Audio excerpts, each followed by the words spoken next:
Welcome to another episode of Search News You Can Use with me, Dr. Marie Haynes. This is being recorded on Wednesday, December 2nd of 2020, and if you're following along in our newsletter, you can find it at mariehaynes.com/newsletter. This is episode number 161. We've got some interesting stuff to talk about. I feel like there hasn't been a whole lot in terms of Google News over the last couple of weeks, which is probably a good thing for most of us we've had a lot of stuff this year, more than I can remember in previous years, just very, very interesting innovations that have come out of Google and that make a lot of work for those of us who try to figure out what Google's doing and how we can make websites better so that Google likes them. In this episode, I don't really have a whole lot of new news to announce, but we've got some interesting things to talk about. There is a little bit of turbulence in the SERP, so I'm going to share my thoughts on what's happening there. I don't think we're having a core update or anything at that point, at this point right now. Have a little bit of discussion on why Google might be taking longer to index new content. I have some thoughts on that. We had a poll that Lily Ray put on Twitter this week about should you disavow low-quality, highly targeted Blogspot links. I'll give more detail on that in a minute. And in our Q&A section, we're going to talk about a question that came in about paginated content and whether Google would see this as duplicated content and whether it could hurt you or not. I've got a few thoughts on that as well.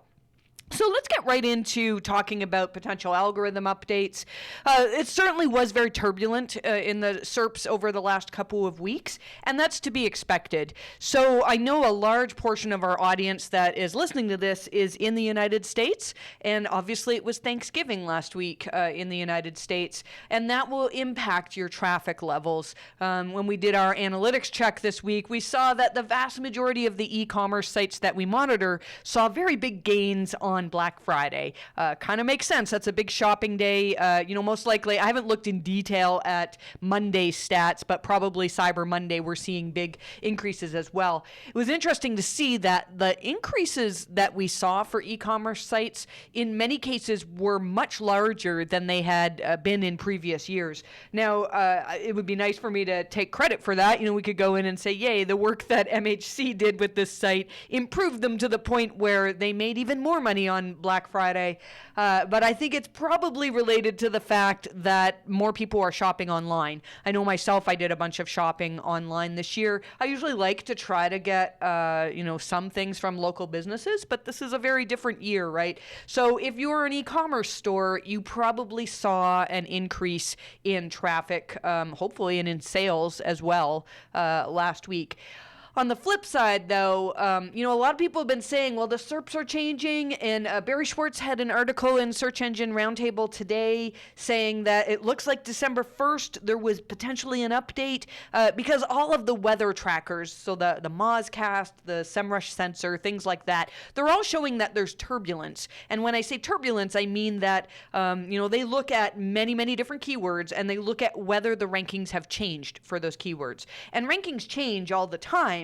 But there are certain days in which there seems to be shakeups. If Google pushes out, say, a core update, then these tools are going to show that, wow, rankings changed all over the place, not just in a couple of areas or not just because one website started to perform better, but rather we're seeing things across many, many websites. The sensors were up last week, and, Monday, Monday was not December 1st. Tuesday was December 1st. But regardless, I do think that Cyber Monday has an effect on the SERPs. So if, let's say you're an e-commerce store and you didn't see massive improvements in rankings, you might have more traffic because you're probably approaching your customers from multiple channels, not just Google. You're probably sending out emails, and you have social, and you have people who find you from other methods. But the SERPs are probably changing in response to what people want to see. So, for example, if I, type in a certain type of shoe that I'm buying, if I search for that in Google in, say, July, I might see all sorts of articles on how the shoe was created and, who wears this type of shoe and what I can accessorize this shoe with and things like that. And then, that website that was ranking really well for that query, all of a sudden in early December, late November, starts to be outranked by sites like Amazon and things like that. Now, is that because Amazon has received more links? It's possible, but I think it's also because Google recognizes the changes in searcher behavior. So people who were searching for that topic maybe back in July, a good number of them were looking for information. But in December, Google's algorithms can figure out that the majority of people who are doing this type of search are actually looking to buy a product. And I'm pretty sure that Google's algorithms can figure out, it seems that when most people search for this, they end up on Amazon and they buy a product off of Amazon. Does that mean you can never beat Amazon for ranking? No, that's not true. You certainly can beat Amazon, but it's tricky, right? And I've seen people say, well, I have way better content. I'm thinking of one site in particular that writes about a certain hobby. And this hobby, if you get into it, there's tons of stuff to learn about it. And his website will rank really, really well for the vast majority of the year. And then when Christmas season comes, that's the time where he makes money from his website. He makes money throughout the year, but he makes a lot of money in Christmas season because people are buying stuff related to this hobby.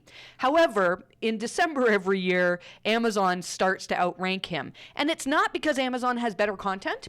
I do believe it's because Google's figured out that, even though a lot of people buy from this particular website, people prefer to buy from Amazon. There's a level of trust. There's, maybe they already have an account there. They know the refund policy. They've had good success buying things in the past. They know it's going to be delivered. If you have Prime, it'll be delivered very, very quickly. And those are all things. It's not like Google's algorithms, says, ooh, if delivery date is fast, we should rank this higher. But instead, they try to predict what it is that most searchers are looking for. So if you notice that your e-commerce store is not ranking as well as it did in November or previous, it may be that Google's figured out that for transactional searches, maybe you're not the best option. And that's something where, it's possible that things could change. If it's not Amazon that's outranking you, even if it is Amazon, you can look at the page that's outranking you and see, can I actually provide more value? And in some cases, if you can provide enough value, those SERPs will switch and Google will start to rank the website that more people tend to prefer as well. So I guess what I'm trying to say is all of this talk about an update, I do believe the SERPs have changed, but I don't believe that Google has pushed out any sort of significant update. We spot checked a good number of sites this morning when Barry always says there's an update right when I'm about to publish a newsletter and podcast.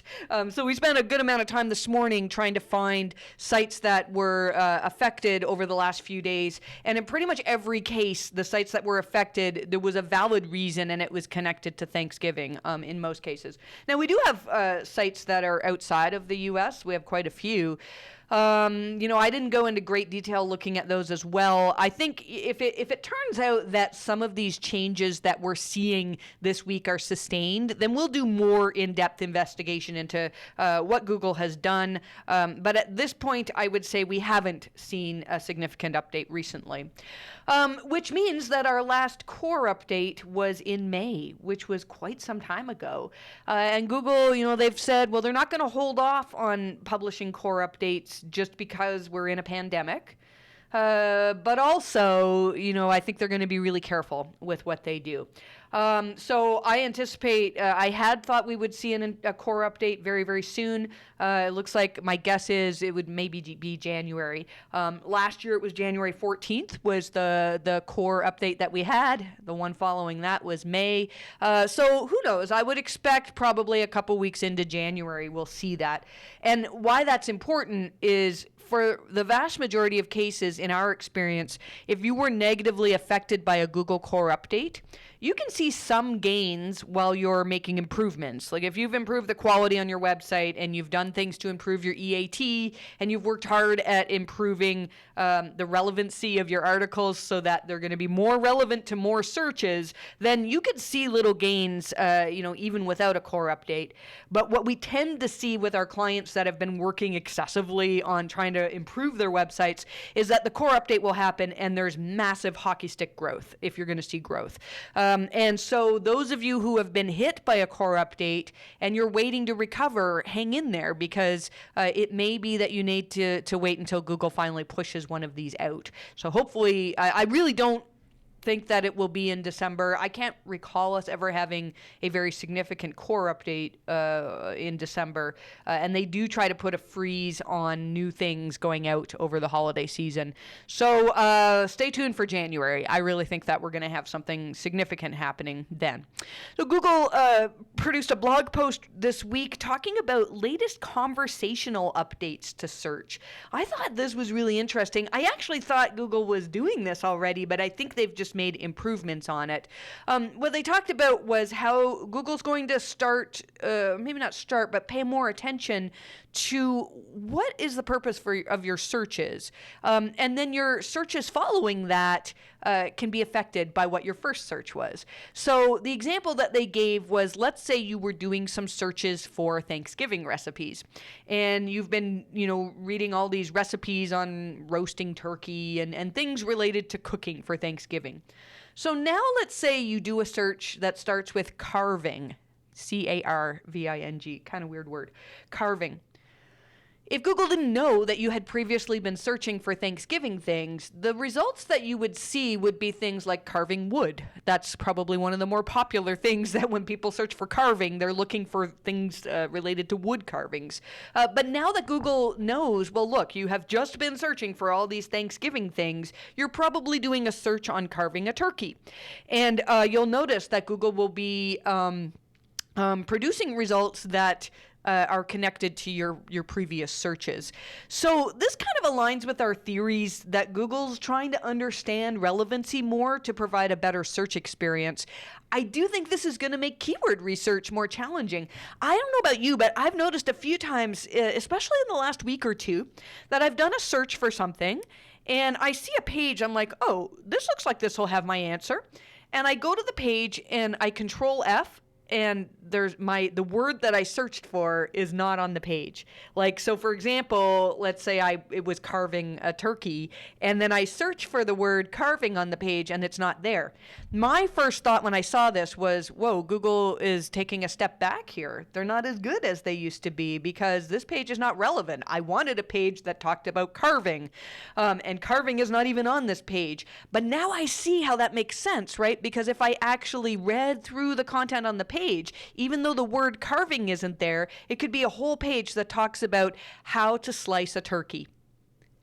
And that is really mind-blowing to me. I mean, it in one sense, you could say, well, these are just synonyms. Google's understood synonyms for quite a while, but they're getting better and better at understanding intent. So imagine that post on how to slice a turkey that doesn't even mention the word carving starts ranking, and in Search Console, they're seeing that, oh, we're ranking for how to carve a turkey, and we haven't even put those words in our document.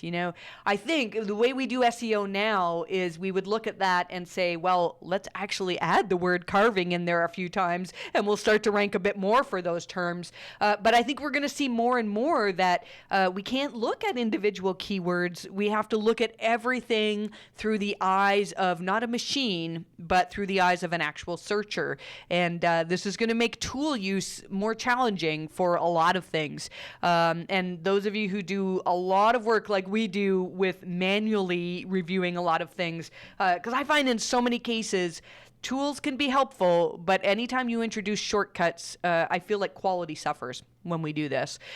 So stay tuned. I think that there's going to be some very interesting stuff coming up in Google's understanding of language, and it might make SEO a little bit more challenging as we have to get better at using our brains as opposed to relying on a tool to tell us, oh, this is what you should be doing with your website.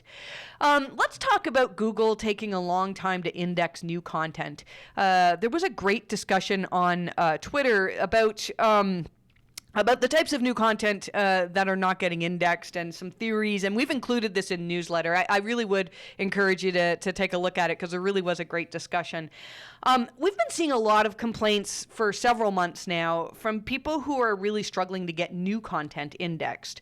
And as you probably know, Google has temporarily removed the option to submit pages in Search Console.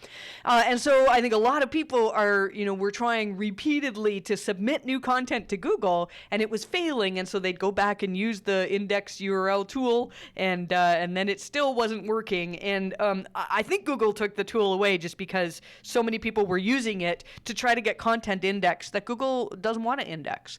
So let me expand that a little bit further. Let's say that you were trying to index a whole bunch of pages that cover a certain topic, like a certain how to buy a product in your niche. In the past, Google would index that content, and then over time, they'd figure out how to rank it. So it would get into the index, and then we'd often see things where new content would have what I used to call a honeymoon boost, where Google would rank it really well initially, and then they'd see kind of like, oh, nobody actually clicks on this, and that it would start not ranking so well. Or what we like to see is Google would see, wow, we ranked this well, and people actually engaged with it, and they seem to like this content, so we'll keep that good ranking. Or maybe we'll improve the ranking. And then content that people didn't like, Google, it would just not rank well. Now, Google, we know, is getting way better at analyzing content via BERT. And BERT is so good at natural language processing and understanding just understanding content. So we expect that Google's algorithms can essentially say, well, we've already got a whole bunch of excellent pages on how to choose which one of these products to buy. And we see that this new page that you're trying to index is nowhere near as helpful as those that we've already got. So why should we bother indexing it at all? And I think that we're used to seeing that ultra spammy content doesn't index sometimes. But this is a new thing for some of us to see that content that is not ultra spammy, but it's also not the best of its kind, that it's not indexing. So my theory is that Google has removed the request indexing tool because so many people were repeatedly submitting content that will never make it to the index because it's not any better than what's currently ranked. And so why is this important? I think it's important for those of you, if you are struggling to get pages indexed, you really should look at the quality of those pages. And that's a hard thing to do on your own. We often have people say the way that they judge quality is by comparing it to what currently ranks. So, I could write some incredible article. The example I always use of a topic that I don't really know a lot about is Bitcoin. So I could probably write a really good article on Bitcoin by doing a bit of research, right? And I could look at my article and go, well, this is a very good article. I think it should rank. But Google's got so many factors that I can't see. And Google can probably tell that I'm not known as an expert on Bitcoin. And they've already got tons of great articles on Bitcoin from people who are seen as experts on Bitcoin. And that's just two components of ranking that I've put in there. There are many, many other factors. So if you're struggling to get content indexed, I would urge you not to say what is wrong with Google, but instead to look at what could I improve with my content. And that's something that we can potentially help with. We've started to do that for a few clients. If you want to reach out to us, it's mariehaynes.com/help. But we're still pretty early in, trying to figure out how to improve content based on understanding intent as opposed to just looking at keywords. There's a lot of interesting stuff that I really feel like this is a transition point for SEO, and the people who are going to be successful at SEO in the future are those who can truly, truly think and understand, well, why would somebody prefer to see this type of content? And again, if you find yourself saying, look, this is not indexing, and it's a perfectly good piece of content, and there's something wrong with Google, I'd urge you to have somebody else. It doesn't have to be me. You can put it in the Google help forums, and just get some feedback as to why people might not like your pages, because it's usually, from what I've seen, all of the ones that I've reviewed, a lot of people have come to me saying like, well, this is not getting indexed and it's perfectly fine content. And we review it and it's like, well, yeah, it's okay content, but there's no reason for Google to say we want to prefer this. Let's talk about improving EAT. This actually is a section that is sponsored by Ahrefs. I think it's relevant to everybody if you are trying to improve your EAT, which if you're trying to rank a website for anything important, then you should be continually working on improving your EAT. If you're new to this topic, we have a very thorough article that we've kept updated for the most part at mariehaynes.com/EAT. It's kind of written out everything that's in the quality raters guidelines, everything Google said in documents, even in conferences. We've documented which parts we think are theory and which parts Google's backed up for us. And so there's really good information there about EAT. One of the things to know about EAT is that it's very closely tied to links, the authoritativeness. There's a document that Google produced on how they fight disinformation. And they have a section in there that says that PageRank is very closely tied to authority. And that makes sense, right? A website that is highly authoritative is going to have good PageRank. And it's very hard to manipulate EAT. You know, I could go buy an expired domain that maybe has a PageRank of 7 or something, but if it's lacking the EAT, that's going to change. You know, Google's algorithms are much harder to fool now, and EAT is a very, very challenging thing to. You don't want to try to be making up EAT. So if you're trying to improve EAT, one of the things that we recommend is to get good links. And I saw this tweet by Tim Solo from Ahrefs, and I thought, you know, this would be the perfect thing for me to talk about in podcast this week, where he talked about how Ahrefs has in the referring domains section, you can actually use the search function to see which pages on your website has a certain website linked to. So what I think is a really good exercise for any of you to do is if you have access to Ahrefs, and you can get this data in Search Console, you just have to kind of play around with spreadsheets a little bit more. It's easier to do in Ahrefs, but I recognize not all of you are members of Ahrefs. But you can. What I did was I thought, okay, who are some of the authoritative websites that we want to get links from for mariehaynes.com? And so one example would be, let's say, Search Engine Journal is known as an authoritative place where articles on SEO get published. And so I put this into the Ahrefs referring domains tool, and it showed me that we have 40 links coming from Search Engine Journal. And then I was able to go through each of those links, and I made a note of what type of content they were linking to.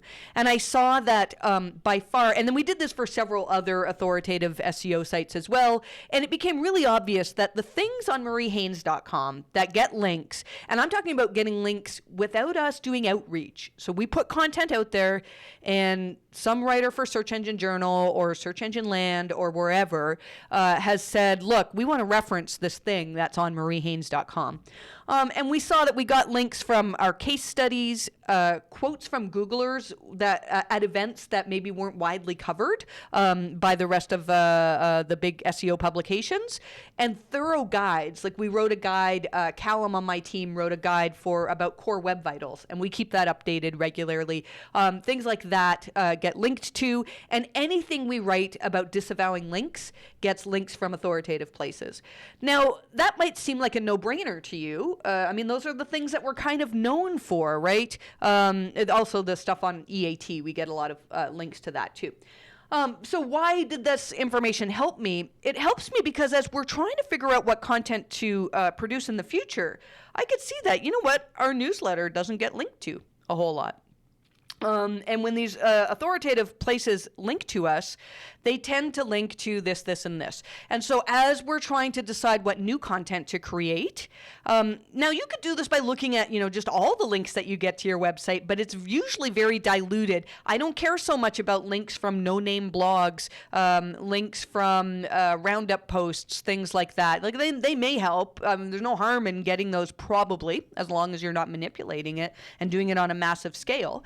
But doing this exercise very quickly showed me what types of content we should be producing in the future to get more links from authoritative places, which will increase or has potential to increase our authoritativeness, increase our EAT, and help us to rank for things that Google only wants to rank authoritative websites for.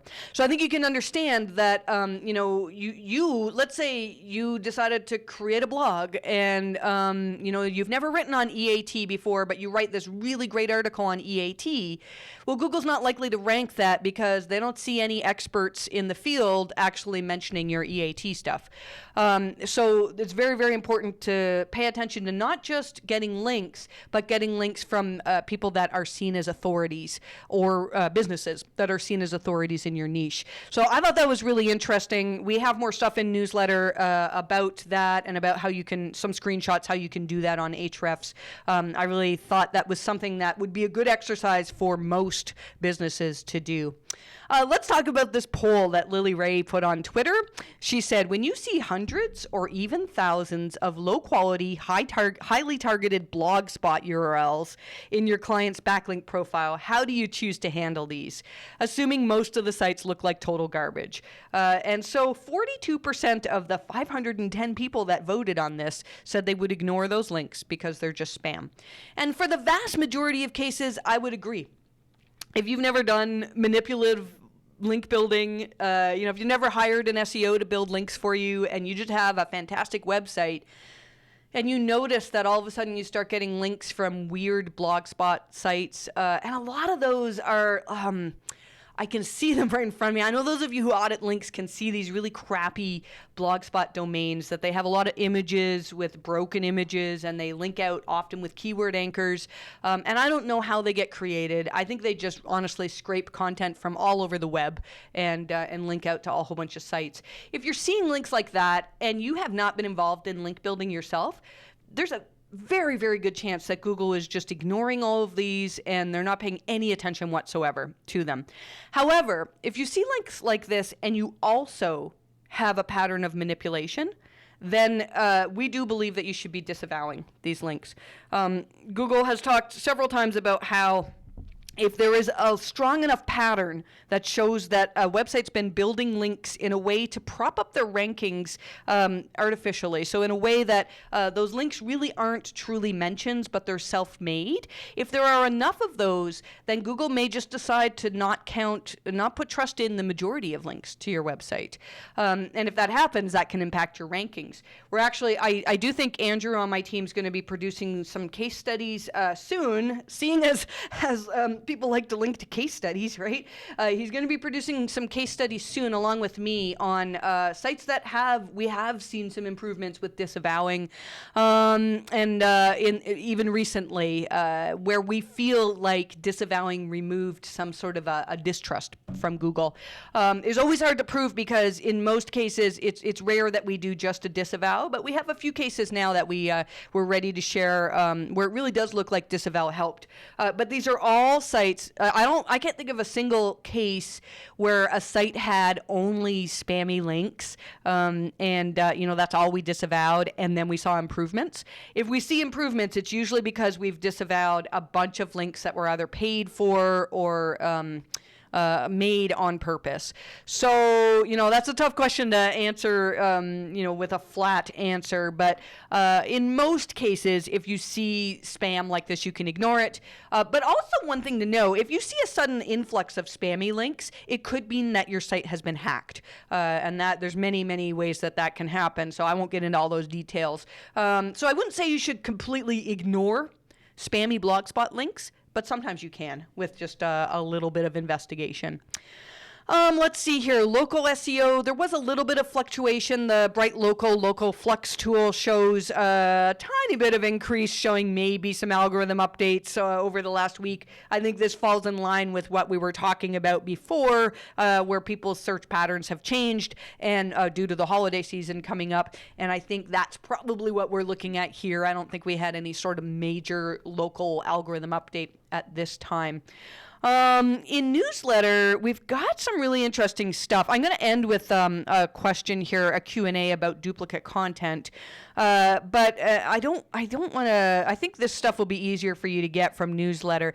There's a tool that I really want to investigate that talks about leveraging the Wayback Machine, and you can find the like when URLs changed in content and stuff like that. That looks really, really helpful. We use archive.org, the Wayback Machine, probably every day. At least one of my auditors is using it. If you're trying to investigate a traffic drop for a site that you're not terribly familiar with, it can be really helpful to look back and see, did the design change before the drop? I remember one site where the internal links all got stripped out, and we noticed that where we looked at archive and said, oh, all these things are underlined that are no longer underlined on your site. And you can see a lot by looking at what content used to look like as compared to today.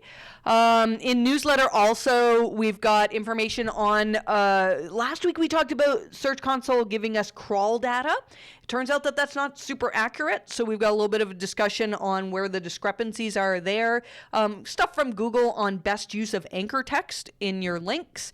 And we've got some local SEO content on how to create really good content for local websites and a bunch more. So again, mariehaynes.com/newsletter. I want to end with this question. If you want to ask me a question, you can do that in newsletter. There's a form that you can submit, or just send it in to mariehaynes.com/help. There's a contact form there. help@mariehaynes.com as well works. Here's the question. What do you do with pages like this? domain/page/2, domain/page/3, and 4, and so on, to avoid duplicate content? That's the question. It's short and sweet. So duplicate content is really misunderstood by SEOs, and I think I know why. So back when Panda first came out, now if you want to feel old, if you're in SEO and you remember when Panda first came out, we're coming up on 10 years now. It was 2011. Yeah, 2011 that happened. So when Panda first came out, it wasn't called Panda. It was eventually named Panda after the engineer that was in charge of the project, Nandu Panda. But then initially it was called the Farmer Update. And we called it that, the SEO community called it that, because we noticed that the websites that were hit the most were websites that farmed content from other sources and then republished it as their own. The one example I can think of right now was eHow. eHow had a lot of thin content. I'm trying to think of some of the farming domains. I know some of you can think of them now, but there were a lot of websites that saw drops where they had simply aggregated other people's content. And I think that this, and it was true, people started developing theories to say, well, look, if you publish other people's content and try to pass it off as your own, that could be seen as a negative in Google's eyes. And that has been kind of this iffy, not very well explained belief for over 10 years now, I would say. I think it started long before Panda, but Panda sort of perpetuated this. And the thing is, though, so the Quality Raters Guidelines talk about duplicate content, and they talk about it in multiple ways. Duplicate content can be an issue, and it doesn't have to be copied exact one-to-one. The Raters Guidelines talk about what's called near duplicate content, where, like, let's say CNN publishes this article on some big news story, and you take that article and you just change the words slightly so that a machine can't pick it up as being duplicate, but a reader would go, well, I just read all of this on CNN. Why would I want to read it on your website? That's duplicate content as well, right? Where that becomes an issue is when that's like the main focus of your website. So in most cases, duplicate content is not a huge deal. If Google sees that there's an article on your website that originated on some other website, It's not like Google's going to say, that's one, strike one. Now let's see if we can find any more. And then once you get to a certain tipping point, Google says, that's it. This website is garbage. It's not like that, right? It's more like that particular piece of content, your website's not likely to rank for it. Now, let's say that your website, that's all that you have on your website, like nothing super valuable, but just you've accumulated content from other websites and nobody really wants to go to your website. They just want to go to the other websites. That could be seen as a negative as well. But what you're talking about here is duplication that comes because of your CMS, really. So paginated content, if I have here's page 64 of my blog content, and every word that's on these excerpts that's on that particular page is taken from another article, right? Because that's how those category pages work, how those paginated pages work. Is that an issue? It would, if Google counted that as a negative, that would impact a lot of sites in a way that doesn't make sense, right? Like Google expects to see paginated content. We've sort of gone back and forth on this over the years as to whether you should no index paginated content. And then Google came out and said, well, you know what? When you no index content, we don't crawl it anymore, and any links on those pages are worthless. And we actually think there could be some value in the internal links on these search pages. So we don't recommend completely getting rid of them. And to talk about completely how to fix paginated content is something that we could probably do a whole episode on that. If we do, I've been talking about having some of my auditors come and just chat with me while we're doing podcast, because I'm just thinking Alec in particular has done some really great work into pagination and whether Google dislikes it and the proper way to do a paginated series. That's a whole talk for another day that maybe I'll have Alec with me at one point to talk about that. But in this case, if you have paginated content and you're worried that it's causing duplication, I wouldn't be. The only time I'd be worried about that is if your paginated pages are outranking your actual pages. So if our page on EAT was not ranking, but our archive of SEO articles, our paginated archive was ranking above it, well, then I'd be looking at what's going on with my site structure. Am I linking internally to my EAT page? Am I sending signals to show Google that this is a very important page on our website? But if you're just worried about the fact that you have tons of paginated pages in the index, and you'll find them in the index, we'll do a search for site:example.com in URL/page. And we'll see, you've got 400 pages in the index of paginated content. The thing is, though, just because it's in Google's index doesn't mean that it's actually ranking for stuff. So if your paginated pages are actually ranking for a bunch of things, then I would kind of look at whether you could take advantage of that. Let's say that page 3 of something is really ranking for a number of keywords. Why is the article itself not ranking? So there's some insight that I would be looking at there to try to figure things out. But having paginated content in the index, I do not think is a negative in Google's eyes. I can't say I'm 100% sure on that, but I'm pretty certain on it. So I don't think you need to worry there. Well, I think we'll end it there. I think that's all we've got to discuss for this week. Again, we've got some really great stuff in our newsletter. Those of you who are Fortnite fans, I'm sure you know it is season 5 just started today. My download's done. I'm waiting to be done my day so I can jump on and see what the new season is about. It looks like it's going to be a lot of fun. I hope you are doing well. I hope you're handling these holidays okay. I know it's challenging for a lot of people. I feel like my family, we're starting to come back around now and adapt to the new normal now that is not normal in any way. I hope you've enjoyed this podcast. Thank you so much for listening, and I wish you the best of luck with your rankings.